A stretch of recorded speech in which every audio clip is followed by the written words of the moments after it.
Ninth class Balochistan board और इसकी review exercise number 9 को हम सॉल्व करेंगे, जिसका पहला क्वेश्चन है फिल इन द ब्लैंक्स। और पार्ट 1 में लिखा हुआ a right angle triangle has dash angle. तो राइट एंगल ट्राइंगल जो होता है उसमें जो एंगल होता है वो मतलब कौन सा होता है राइट एंगल ट्राइंगल में एंगल। तो याद रखें कि उसमें एक राइट एंगल होता है। A right angle triangle right angle has right angle और 90 डिग्री एंगल। इसी वजह से हम उसे राइट एंगल ट्राइंगल कहते हैं। सेकंड पार्ट है when a point lies on Y axis then its distance is equal to. यानी जब एक पॉइंट जो है वाई एक्सिस पे मौजूद होगा तो तब उसका जो डिस्टेंस होगा वो किसके बराबर होगा। यानी इस बात को समझने के लिए मैं यहाँ पर पहले कार्टेशियन कोऑर्डिनेट सिस्टम बना लेता हूँ कि फ़र्ज़ करें ये वाई एक्सिस लाइन है, ठीक है, ये वाई प्राइम, और ये एक्स एक्सिस है, ये एक्स एक्सिस है एक्स, एंड ये एक्स प्राइम है, ठीक है। और ये वो पॉइंट है जहाँ पर ये दोनों एक्सिस मीट कर रहे हैं। अब उन्होंने कहा कि when a point lies on Y axis, तो वाई एक्सिस पे फ़र्ज़ करें ये पॉइंट यहाँ भी हो सकता है, यहाँ भी हो सकता है, कहीं भी हो सकता है, मतलब पॉइंट, ठीक है ना, यहाँ भी ओरिजिन पे भी हो सकता है। अब हम रेंडमली बात करें, then its distance is equal to, तो इसका डिस्टेंस किससे लिया जाएगा, ओरिजिन से। जाहिर बात है, तो इसका जो डिस्टेंस होगा वो इसका वाई कोऑर्डिनेट ही होगा। यानी एक्स कोऑर्डिनेट तो वाई एक्सिस पे ज़ीरो होता है, और वाई कोऑर्डिनेट जो भी नंबर होगा उसको अगर हम फॉर एग्जांपल डी कहते हैं, सी ए बी जो भी कह रहे हैं, तो वो वाई इक्वल टू क्या बन जाएगा, यानी वाई सॉरी वो डिस्टेंस जो होगा वो किसके बराबर आ जाएगा, वो डी के बराबर होगा। यानी इसका वाई कोऑर्डिनेट जो है वो डी है, ठीक है। उसको मैं इस अब डी एक real number, D is any real number जो कि चेंज भी हो सकता है। तो हम यूँ कहेंगे कि अगर एक पॉइंट वाई एक्सिस पे लाई कर रहा है तो उसका जो डिस्टेंस होगा फ्रॉम ओरिजिन वो वाई इक्वल टू डी होगा, Y is equal to D. तो वो हम यहाँ पे लिख देंगे इस तरीके से। अब इससे जो नेक्स्ट पार्ट आ रहा है उसे हम सिंप्लीफाई कर लेते हैं। नेक्स्ट पार्ट जो है इसमें लिखा हुआ है in parallelogram no angle is of dash. यानी कि एक पैरेललोग्राम में जो है वो कोई भी एंगल जो है नो एंगल इज़ ऑफ। यानी पैरेललोग्राम के लिए लाजमी नहीं है कि उसका एंगल जो है वो 90 डिग्री हो, ये लाजमी नहीं है, मतलब हो भी सकता है। In parallelogram no angle is of 90 degree, ये इस सेंस में मैं बात कर रहा हूँ क्योंकि रेक्टेंगल में तो लाजमी होता है कि कॉर्नर एंगल 90 हो, लेकिन पैरेललोग्राम में लाजमी नहीं है कि 90 हो। अगर 110 डिग्री है दूसरा एंगल, फिर उसके उसके हिसाब से सप्लीमेंट एंगल ले लेते हैं हम, वो बन जाता है 70 डिग्री, यानी सम इनका 180 होना चाहिए, ठीक है। तो इस सेंस में हम कहेंगे कि पैरेललोग्राम में जो मतलब no angle is of 90 degree. तो ये बात इस तरीके से अंडरस्टैंड कर सकते हैं हम। इसके बाद नेक्स्ट जो पार्ट है, पार्ट नंबर 4, इसको हम अगर अंडरस्टैंड करें तो isosceles and scalene triangles are dash. यानी आइसोसेलेस और स्केलिन ट्राइंगल में आपस में क्या रिलेशन है कि यार डिफरेंट है, मुख्तलिफ है। चूँकि स्केलिन जो ट्राइंगल होती है वो ट्राइंगल होती है जिसकी तीनों साइड्स डिफरेंट हों, और आइसोसेलेस ट्राइंगल वो होती है जिसकी टू साइड्स इक्वल होती हैं और वन साइड डिफरेंट होती है, वन साइड डिफरेंट होती है। इधर मैं लिख भी देता हूँ कि वन साइड डिफरेंट है और टू साइड्स जो हैं इसकी वो इक्वल होती हैं। जबकि स्केलिन के लिए मैंने बताया कि ऑल साइड्स आर मतलब डिफरेंट, ठीक है, ऑल साइड्स आर डिफरेंट। अब नेक्स्ट पार्ट जो आ रहा है वो आपसे डिस्कस करता हूँ, पार्ट नंबर 5। इसमें अगर आप देखें तो लिखा हुआ है कि a triangle having 3 different sides is called अ।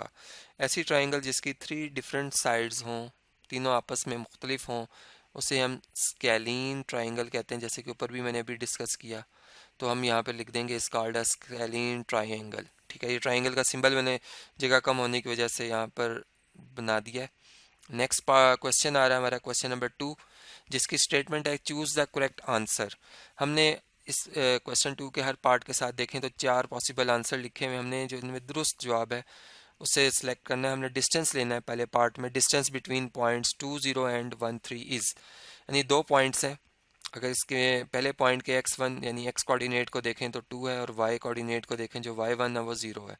इसी तरह दूसरे पॉइंट के x कोऑर्डिनेट को देखें जो कि x2 है वो 1 है, और उसका जो दूसरा कोऑर्डिनेट है y2 वो 3 है, तो इनका जो डिस्टेंस होगा ए और बी का, यानी इन इसको ए और इसको बी अगर मैं कह रहा हूँ फॉर एग्जांपल, ये पॉइंट ए है और ये पॉइंट बी है, तो इनके दरमियान जो डिस्टेंस है इसका फार्मूला यहाँ पे पहले हम लिख लेते हैं। वो होता है एक्स कोऑर्डिनेट्स का डिफरेंस उसका स्क्वायर प्लस वाई कोऑर्डिनेट्स के डिफरेंस और उनका उनका स्क्वायर, यहाँ पर y1 लिखेंगे और उनका स्क्वायर। अब इनमें इनकी वैल्यूज़ को पुट करते हैं। x2 और x1 की वैल्यू क्या है, चलें इसको मैं नीट ड्रॉ करता हूँ यहाँ पे इस तरीके से। देखें x2 की वैल्यू 1 है और y1 x1 की वैल्यू जो है वो 2 है, तो 1 में से आपने 2 माइनस करना है। y2 की वैल्यू जो है वो 3 है और y1 की वैल्यू 0 है, 3 में से आपने 0 को माइनस करना है।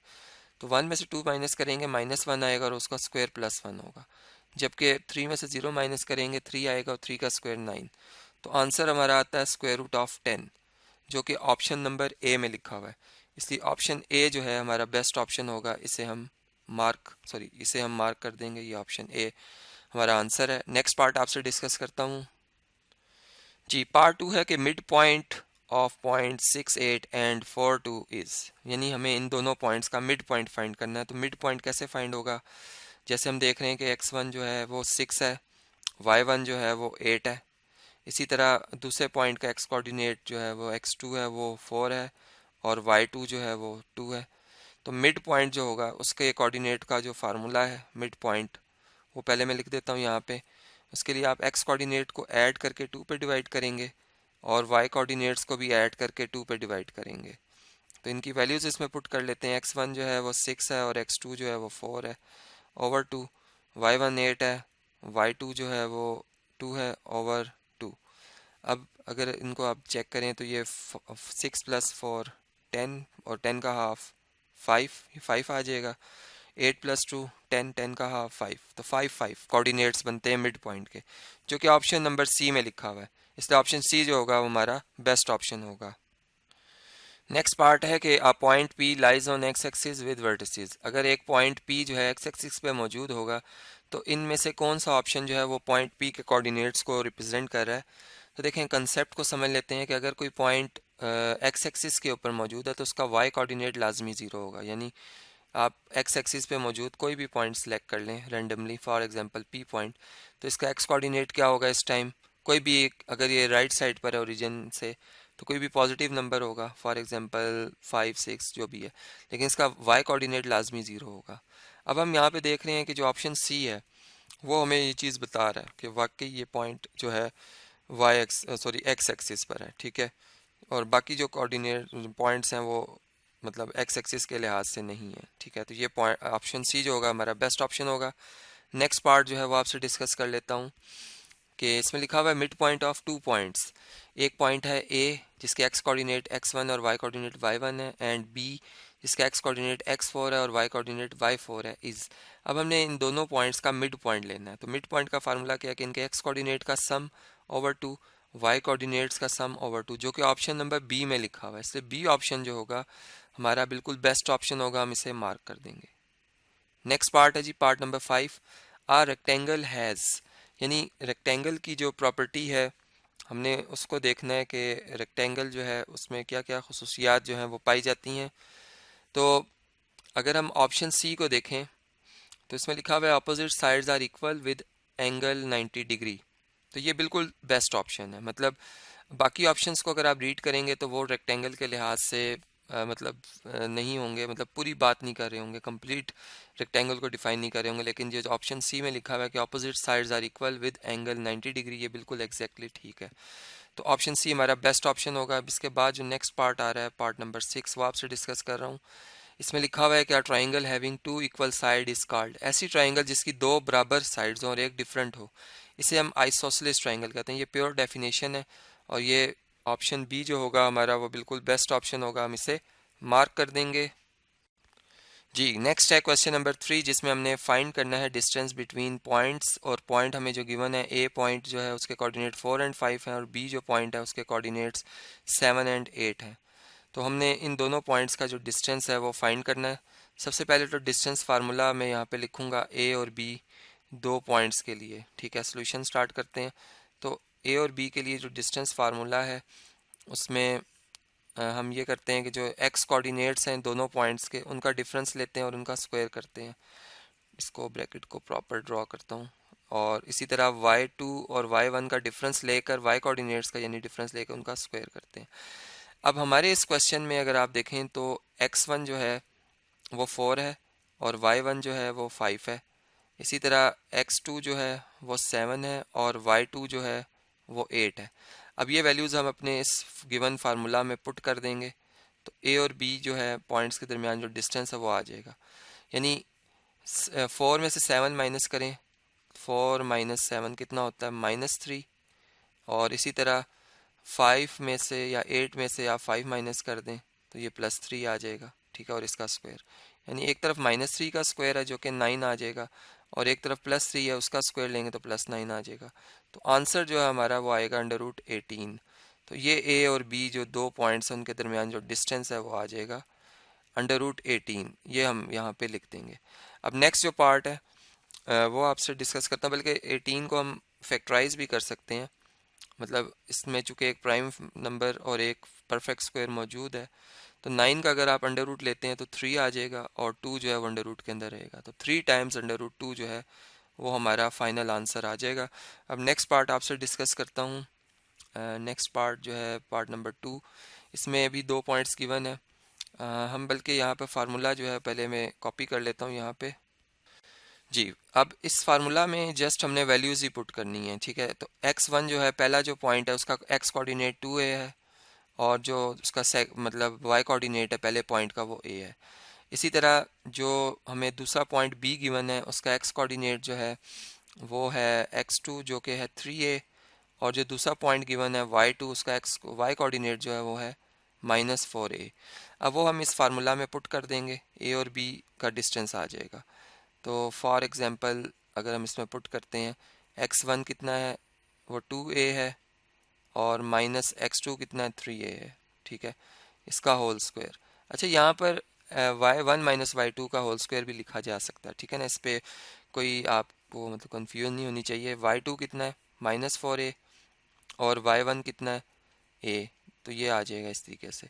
अब इसको सिंप्लीफाई करते हैं, 2a में से 3a माइनस करें अगर तो ये 1a आता है, यानी यहाँ पे -a आता है, ये -a का स्क्वायर हो जाएगा और यहाँ पर -5 बन जाता है, 4a और a, तो -5a का स्क्वायर। इनको अगर हम ऐड करते हैं तो ये स्क्वायर आता है और ये 25a स्क्वायर आ जाएगा। अब ये दोनों अगर प्लस हो जाएं तो ये 26a स्क्वायर बनता है, 26a स्क्वायर। और a स्क्वायर एक परफेक्ट स्क्वायर है, इसको हम स्क्वायर रूट से बाहर लिख लेंगे, a बन जाएगा और स्क्वायर रूट के अंदर आ जाएगा 26। तो a टाइम्स √26 जो होगा वो हमारा डिस्टेंस आ जाएगा। अब नेक्स्ट जो पार्ट आ रहा है वो आपसे डिस्कस करता हूँ। जी, पार्ट 3 देखें तो इसमें भी दो पॉइंट्स गिवन है, एक पॉइंट ए है और एक बी है। ए पॉइंट जो है इसके कोऑर्डिनेट्स जो हैं वो 2t और -t हैं, जबकि बी के जो है 1 - t और 2t + 3 हैं। हम फार्मूला सबसे पहले यहाँ पे लिखेंगे और इनके जो कोऑर्डिनेट्स बनते हैं वो लिख देते हैं। यानी x1 जो है वो किसके बराबर है 2 टाइम्स t के और y1 जो है वो किसके बराबर है वो -t के बराबर है। इसी तरीके से जो y1 सॉरी जो x2 है वो कितना है 1 - t है और जो y2 है वो कितना है 2 टाइम्स t + 3 है। अब इनकी वैल्यूज़ जो है हम फार्मूला में दर्ज करते हैं और इसे सिंप्लीफाई करते हैं, चेक करते हैं हमारा आंसर क्या आएगा।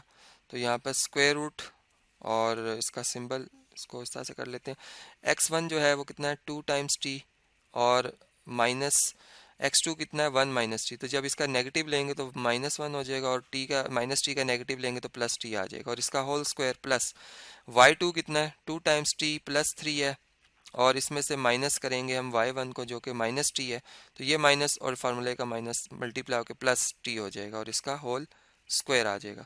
अब इसको मज़ीद सिंप्लीफाई करते हैं, देखें 2 टाइम्स t में से t ऐड करें तो 3t - 1 होल स्क्वायर आता है और प्लस इसी तरह 2t और t ऐड हो जाए तो 3t + 3 और इसका होल स्क्वायर आ जाता है। अब हम इसे सिंप्लीफाई करते हैं, स्क्वायर का फार्मूला ओपन करते हैं, ठीक है। तो देखते हैं कि रिज़ल्ट क्या आता है।